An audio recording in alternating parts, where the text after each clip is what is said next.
Čau, co to děláš s tím jazykem? Ty to tak děláš, jo? Co to je? A to jako, co to znamená taková novinka? No řekni. Dal bych si ten steak. No řekni, co to je. Je zajímavý pomoc. Až budeš starší, tak to potom můžeš používat takhle. Jo, na koho, prosím tě? No v jiné hudě. Uvědomuješ si, že to bude na dětském videu tvojí dcery? Pohodě. Jasně. Justy! Kdo to tam je? Justy!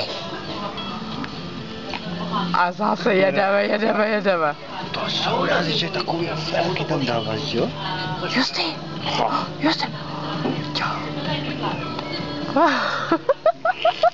Ale psycho, to je moral. Justy!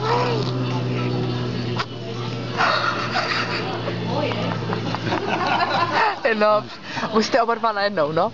Tak šup, kdo to tam je? Začni. Justinko, začni. Hoď to tam.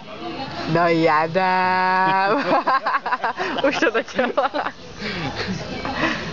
Justínko, co ten jazyček dělá venku?